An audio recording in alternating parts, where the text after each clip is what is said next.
Al principio de los tiempos, la humanidad se encontraba en un jardín de belleza indescriptible, un lugar donde todas las cosas estaban en armonía, donde el hombre y la mujer vivían en comunión con Dios, con la naturaleza y entre ellos mismos. No había temor, no había dolor, no había muerte. El Edén era un símbolo de la condición originaria del hombre, creado para vivir en paz y libertad, inmerso en la bondad de una creación que Dios mismo había declarado muy buena. En aquel contexto paradisíaco, Adán y Eva habían recibido una sola consigna. Podían comer de todos los árboles del jardín, pero no del árbol del conocimiento del bien y del mal, porque el día que comieran de él, morirían. No se trataba de una prohibición caprichosa, sino de un signo concreto de que su libertad debía permanecer en relación con Dios, de que no eran dueños absolutos, sino custodios de un don recibido.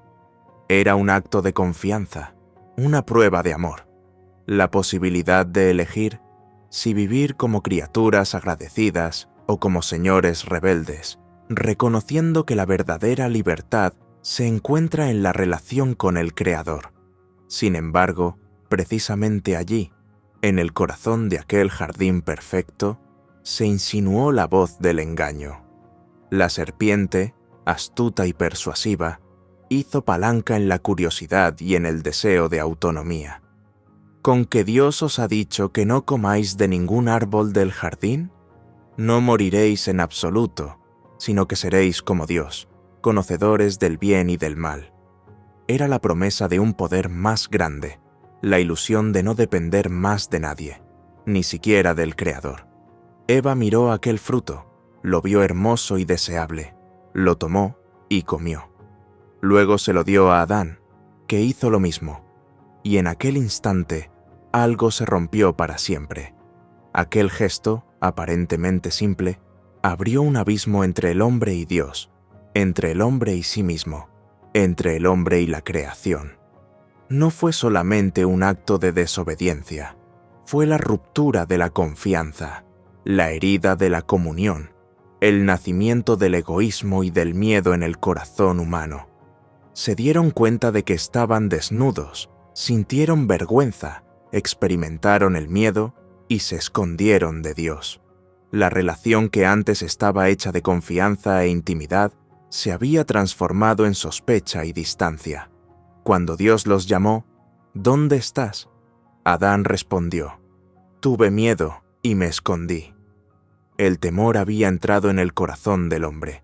La voz de Dios ya no era fuente de gozo, sino de inquietud.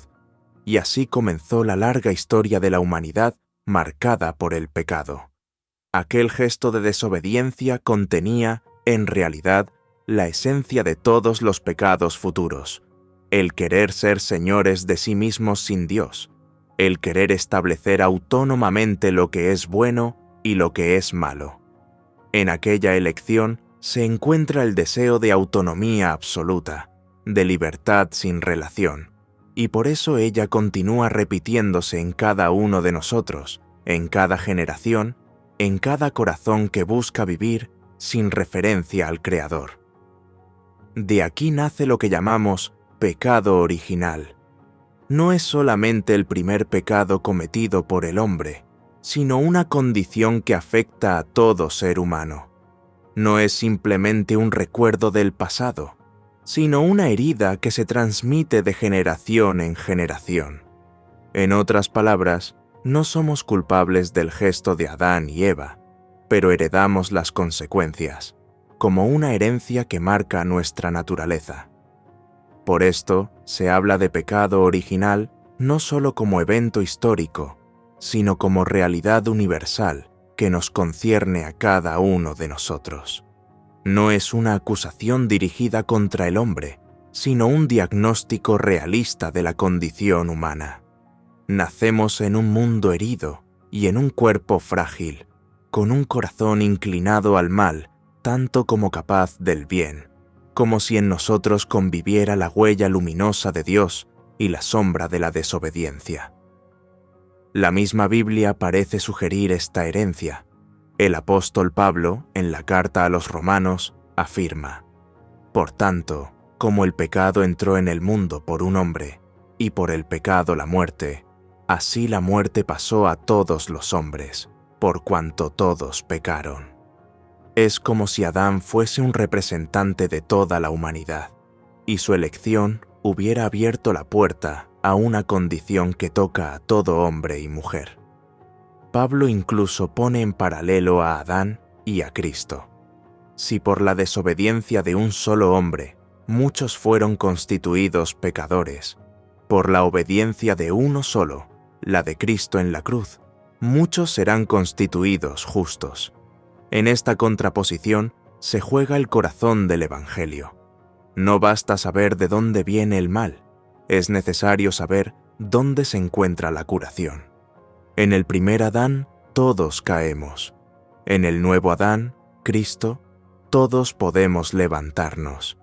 En el primero recibimos la herida. En el segundo, recibimos la medicina. En el primero, nos encontramos con la muerte. En el segundo, nos encontramos con la vida.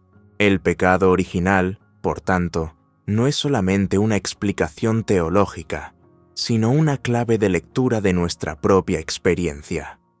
Basta mirar la vida cotidiana para comprender que algo no funciona.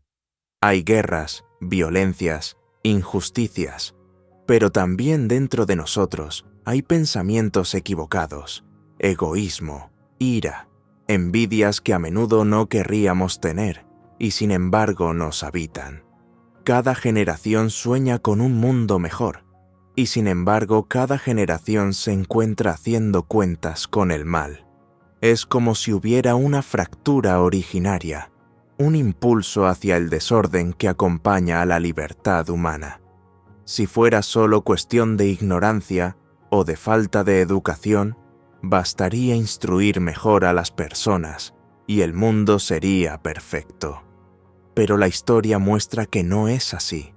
Lo que llamamos pecado original es esta misteriosa inclinación que se anida en el hombre, que lo lleva a hacer el mal que no querría hacer y a no hacer el bien que desea. San Pablo lo expresó con crudeza: «No hago el bien que quiero, sino el mal que no quiero. Eso hago». Esa división interior, esa guerra civil del alma, es uno de los signos más claros de la condición caída del ser humano. A lo largo de los siglos, los cristianos han reflexionado profundamente sobre este misterio. Los primeros padres de la Iglesia se dividieron entre interpretaciones diversas. Algunos veían en el pecado de Adán un ejemplo simbólico que se repite en cada uno de nosotros. Otros ya hablaban de una transmisión real. Pero fue San Agustín, en el siglo IV, quien dio la formulación más influyente. Según él, la humanidad entera perdió con Adán la justicia original y nace marcada por el pecado. No se trata solamente de imitación, sino de una condición hereditaria. Agustín combatía contra los pelagianos, que sostenían que cada hombre nace sin pecado y puede elegir libremente el bien sin necesidad de la gracia.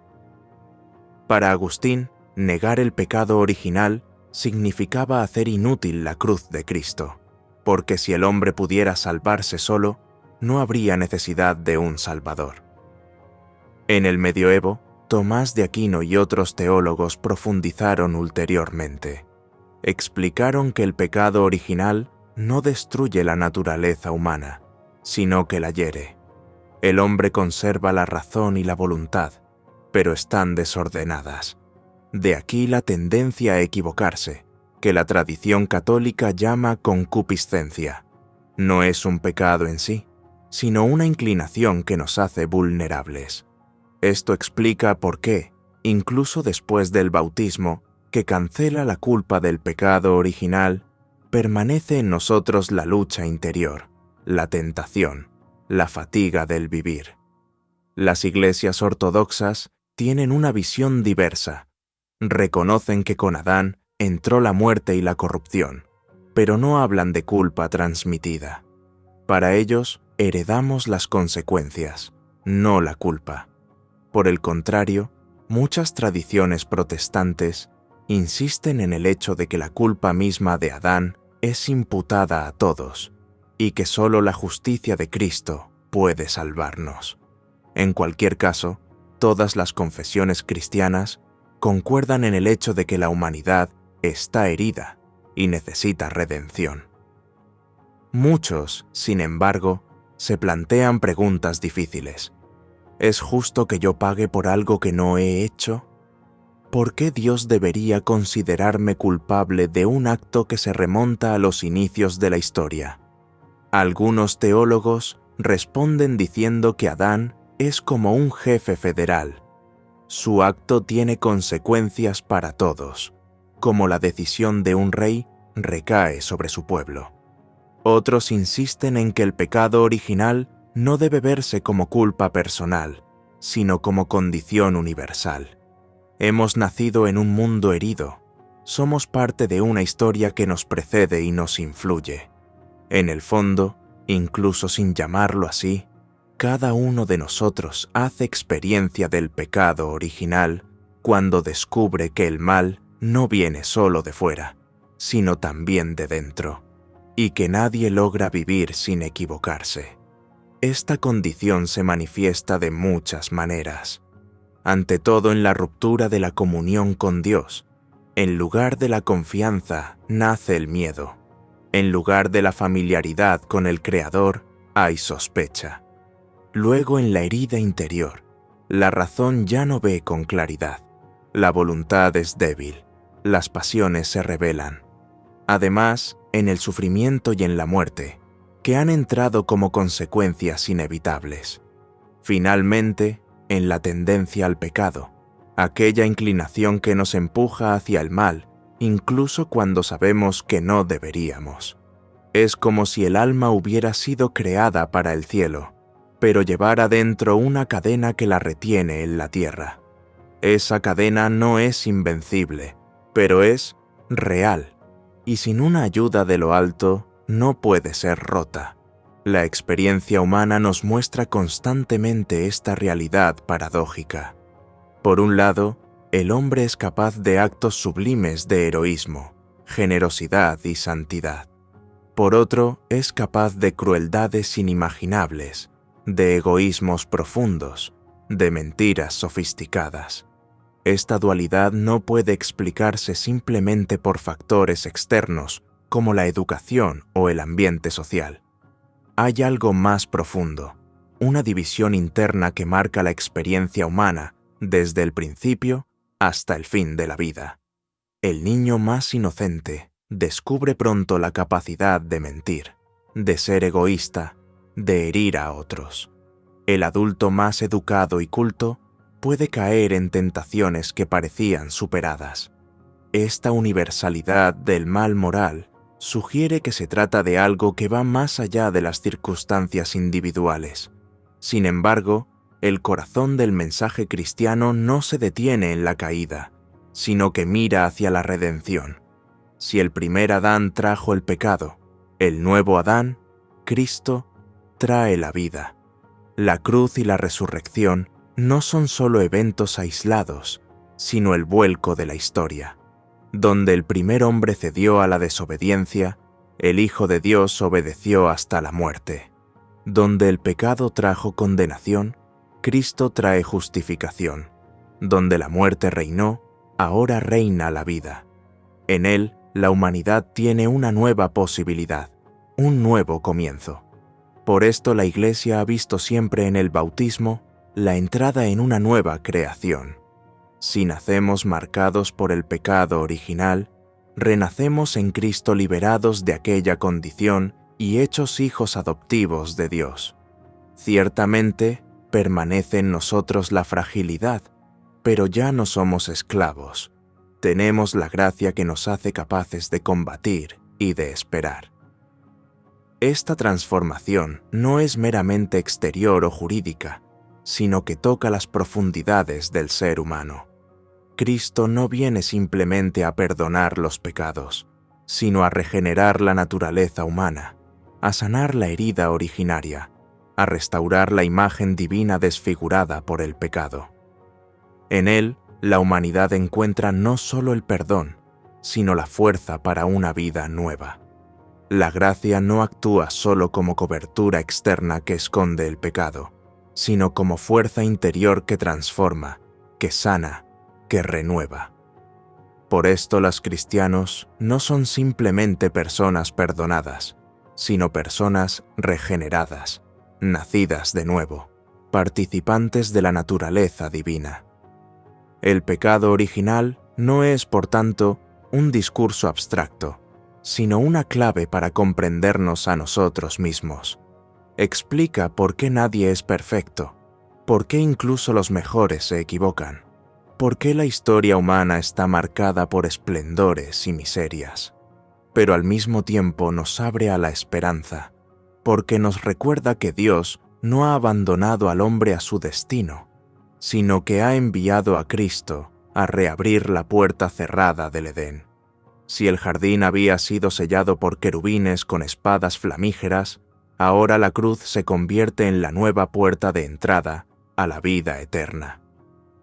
La fe no es, por tanto, un peso, sino una buena noticia. Lo que estaba perdido puede ser encontrado, lo que estaba corrompido puede ser sanado, lo que estaba muerto puede revivir. Hoy, en un mundo que a menudo piensa bastarse a sí mismo, hablar de pecado original puede parecer fuera de moda. Sin embargo, cualquiera que mire honestamente a la realidad ve que hay una herida que atraviesa la historia humana. Las ideologías han intentado construir paraísos en la tierra, pero han fracasado. La ciencia ha traído progresos extraordinarios, pero no ha eliminado la maldad del corazón humano. Las relaciones buscan amor, pero a menudo se rompen. Todo esto nos dice que el problema es más profundo.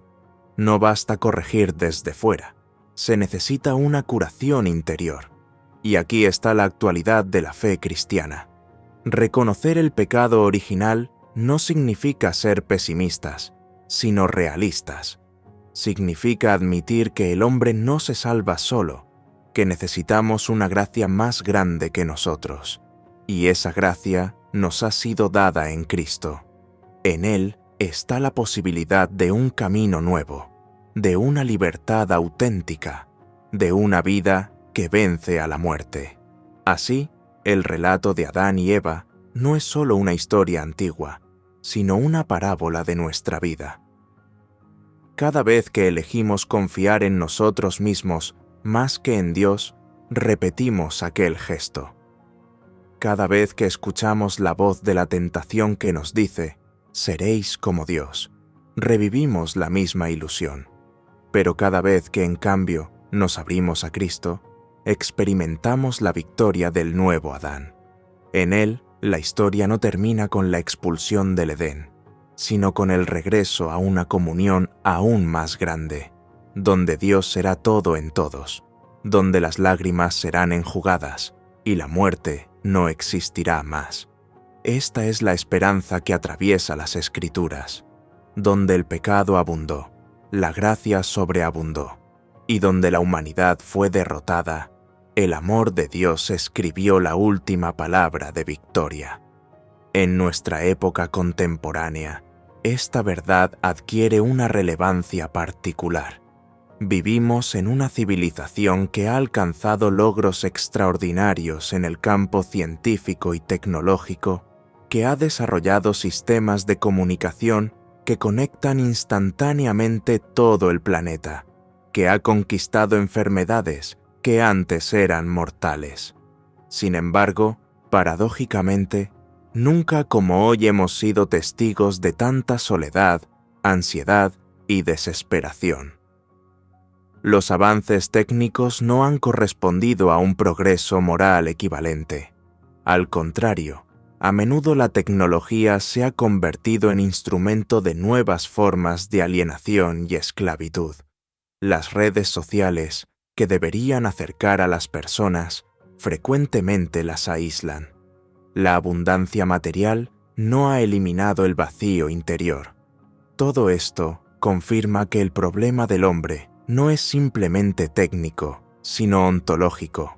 No se resuelve solo con mejores instrumentos, sino con una transformación del corazón. El pecado original nos ayuda a comprender que no basta cambiar las estructuras externas si no cambia el corazón del hombre. Las revoluciones políticas han prometido el paraíso en la tierra, pero han fallado porque no han tenido en cuenta esta herida fundamental de la naturaleza humana.